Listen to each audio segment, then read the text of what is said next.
Alors que le mercato bat son plein et qu'on s'attend à du mouvement côté olympien, le rendez-vous le plus important de la semaine, c'est ce 16e de finale de Coupe de France, déplacement au Roison Park face au Stade Rennais comme la saison dernière au même stade de la compétition. Un match crucial parce que la Coupe de France fait partie de nos objectifs, on affronte très rapidement une Ligue 1 alors que la plupart des clubs de l'élite ont eu un tirage abordable, et à côté de ça on a aussi besoin de se rassurer après deux prestations pas franchement convaincantes face à Thionville et encore pire face à Strasbourg le week-end dernier. Dans l'avant-match on va parler de la compo, de la dynamique des deux équipes, pour évaluer le rapport de force, avant de passer aux joueurs à suivre et aux pronostics. Comme d'habitude, n'oubliez pas de me donner votre pronostic pour Rennes-OM avec le score exact dans les commentaires, pour être mentionné dans le prochain avant-match si vous avez trouvé le bon score. Si vous voulez soutenir la chaîne d'une autre manière, vous pouvez aussi vous inscrire sur Parion Sport avec mon lien qui sera en description et en commentaire épinglé. À l'inscription, vous pouvez bénéficier jusqu'à 100 € recrédités en bonus sur votre premier pari. On commence sans plus attendre par un focus sur la compo avec une grosse interrogation puisque Kondogbia n'est pas à 100%, il était d'ailleurs absent de l'entraînement de vendredi et apparemment une décision sera prise samedi pour savoir s'il sera là ou non. Alors maintenant sur la compo, je pense qu'on restera sur le 3-5-2, Ruben Blanco sera titulaire au but, ça a été confirmé en conférence de presse. Le trio défensif sera lui composé de Bamo Meïté, Gigot et Balerdi. Pour les pistons, Klose sera titulaire à droite et j'imagine qu'on assistera à la première d'Ulysse Garcia dans le couloir gauche, à moins que Gattuso décide de refaire confiance à Murillo. Au milieu, si l'absence de Kondogbia se confirme, on devrait avoir un tandem Onana-Verretou et probablement Bilal Nadir un cran plus haut. Offensivement, Aubameyang et Vitinha débuteront certainement à nouveau, même si Gattuso a enregistré le retour de Correa à l'entraînement. Il manque de rythme en compétition, mais il pourrait très bien décider de l'aligner comme second attaquant aux côtés d'Aubameyang. Dites-moi dans les commentaires si cette compo vous plaît ou si vous feriez d'autres choix. On entre direct dans l'analyse en s'intéressant à la dynamique du Stade Rennais. Pour rappel, on les a affrontés début décembre avec une victoire 2-0 à la clé grâce au penalty d'Aubameyang et un magnifique but d'Unai dans un match qui s'était d'ailleurs terminé à 10 contre 10. À ce moment-là, Julien Stéphan venait de faire son retour alors que les Rennais vivaient un début de saison plutôt compliqué. Après leur défaite au Vélodrome, ils ont perdu face à Monaco à 11 contre 10 et il y a eu aussi cette défaite face à Villarreal en Europa League. Depuis, ils sont invaincus avec un nul face à Toulouse, victoire 3-1 à Clermont, la qualification face à Guingamp en coupe et plus récemment une victoire 2-0 face à Nice. Stéphan a réussi à redresser la dynamique, même si pour le moment ils sont toujours 10e de Ligue 1. Pour le coup, la Coupe de France c'est une compétition bien à part et l'ambition ce sera d'aller chercher une place en 8e côté Rennais et de prendre leur revanche par rapport à la saison dernière où on les avait sortis en 16e. Parmi les absents, Gouiri est blessé et a d'ailleurs dû déclarer forfait pour la CAN avec l'Algérie. Najida et Salah n'ont pas été retenus avec leurs sélections respectives donc ils seront bien là. Christopher Wau fait lui partie de la liste du Cameroun pour disputer la CAN et Matic ne sera lui certainement pas là puisqu'il est en instance de départ et que c'est quand même très compliqué pour lui. C'est une équipe qui a des joueurs de qualité, on pense à Kalimuendo et Terrier devant, Enzo Lefebvre et Bourigeaud aussi qui apportent de la créativité et qui peuvent débloquer un match,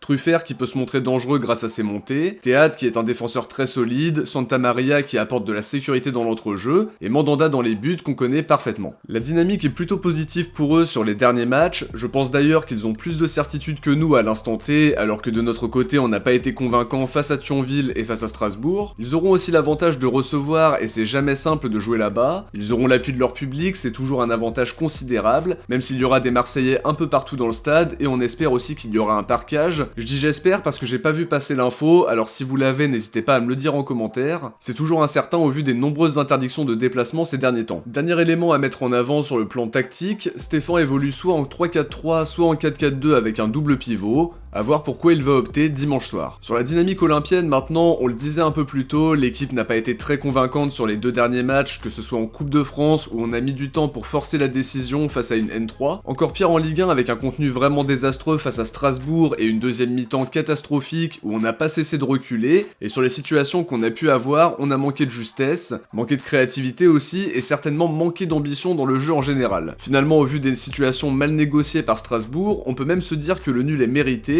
et qu'on aurait même pu perdre. Maintenant, c'est primordial de redresser la barre parce qu'on joue notre place en Coupe de France, une compétition qui doit absolument faire partie de nos objectifs, parce qu'on attend un titre avec impatience, on sait que le chemin est long, mais faut gagner demain pour continuer l'aventure. On a aussi une échéance importante qui approche avec la double confrontation face au Shakhtar, et faut aussi se préparer pour le match face à Monaco samedi prochain, qui sera pas une promenade de santé non plus. Faudra mettre les bons ingrédients, que ce soit dans l'impact physique, faudra être bien meilleur au milieu de terrain que ce qu'on a vu lors du dernier match, ça va dépendre beaucoup de Jean Onana qui manque de rythme, qui connaît pas vraiment bien ses coéquipiers et qui débutera sûrement par rapport à la blessure de Kondogbia. Offensivement, faudra avoir de bien meilleures intentions, trouver nos attaquants davantage, qu'Aubameyang soit plus disponible, que Vitinha se retrouve plus souvent en situation de frappe, mais qu'il garde l'aspect combatif de son jeu qui sera très important. Bilal Nadir va peut-être enchaîner sa 3e titularisation et devra se montrer plus décisif dans ce rôle de soutien des deux attaquants. On attendra plus de différence de sa part et c'est une remarque qui est aussi valable pour Correa s'il vient à débuter, parce que c'est un rôle vraiment charnière. Défensivement, Rennes nous fera pas de cadeau si on montre trop de largesse, à l'inverse de Strasbourg qui a beaucoup vendangé je trouve. Dimanche soir ça pardonnera pas, donc faudra vraiment être à 200% pour passer en 8ème. Un match important pour l'enjeu bien sûr, mais un mauvais résultat aura des conséquences sur l'enchaînement de matchs qui nous attend, donc la qualification est vraiment hyper importante à tous les niveaux. Faudra être soit capable d'aller la chercher sur les 90 minutes, mais aussi lors de la séance de tir au but qui nous réussit peu, mais qui a semble-t-il été travaillé à l'entraînement en prévision de ce match à Rennes. On espère que ça portera ses fruits. Pour les joueurs à suivre maintenant, je vais citer Steve Mandanda côté rennais. Pour ceux qui me suivent depuis un moment, vous savez que je mets toujours en avant les matchs face aux anciens. Mandanda, on connaît ses qualités, on sait qu'il peut sortir des matchs vraiment fabuleux, même s'il n'est pas infaillible. Il faudra être capable de le prendre à défaut parce qu'on aura des situations. Défensivement, je vais citer Arthur Théâtre, qui est un défenseur très solide et qui est aussi un très bon relanceur de ballon. C'est le pilier de cette défense rennaise et c'est un joueur qu'il faudra aussi être capable de prendre à défaut, à Vitinha et Aubameyang de peser le plus possible sur cette défense rennaise, en espérant qu'ils nous sortent un grand match. Dernier joueur à suivre, Kalimundo, qui n'a pas des stats fantastiques en championnat, mais qui est sur une dynamique très positive, 2 buts sur les 2 derniers matchs de Ligue 1 et doublé face à Guingamp en Coupe de France. Il est en pleine confiance en commençant très fort l'année 2024, notre trio défensif devra largement se méfier de son association avec Martin Terrier qui peut vraiment faire mal. Côté olympien, je vais commencer par Ruben Blanco qui devra sortir un grand match pour ce qui sera seulement sa 2e titularisation de la saison après Thionville. On sait qu'il a des qualités sur sa ligne et je pense qu'il sera sollicité par les attaquants rennais. Il devra aussi se montrer convaincant lors de la séance de tir au but si on est amené à y être, parce qu'on se souvient de l'épisode Pana avec le changement très osé de Marcelino qui n'a pas porté ses fruits. Au milieu, je vais dire Jean Onana qui semble promis à être titulaire en l'absence potentielle de Kondogbia. Il n'a eu que quelques minutes à se mettre sous la dent face à Strasbourg et par rapport aux 6 premiers mois compliqués qu'il a vécu à Beşiktaş et un temps de jeu réduit, il manque de rythme en compétition. On attendra quand même qu'il se mette au niveau rapidement dans un match compliqué, donc il sera à suivre avec grande attention. Offensivement, je vais citer Aubameyang qui m'a paru vraiment inexistant le week-end dernier. On l'a quasiment pas vu et à sa décharge, il a aussi été peu trouvé par les joueurs qui l'entourent qui n'ont pas fait un grand match non plus. Cela dit, on aura vraiment besoin d'un joueur de sa qualité pour faire la différence. Si on a un grand Aubameyang, ça nous permettra d'avoir un vrai avantage, à lui de jouer. On termine avec les pronostics pour ce match de Coupe de France avec mon partenaire Parion Sport. Pour rappel, le lien est en commentaire épinglé et en description si vous voulez vous inscrire via mon lien, puisque ça permet aussi de soutenir la chaîne d'une autre manière. Mon pronostic va pas forcément être très rassurant ni très optimiste parce que je vois un match nul 1 partout à l'issue des 90 minutes et une qualification marseillaise au tir au but, même si c'est pas un exercice où on brille particulièrement. Faudra bien choisir les tireurs, mais que ce soit Blanco ou Lopez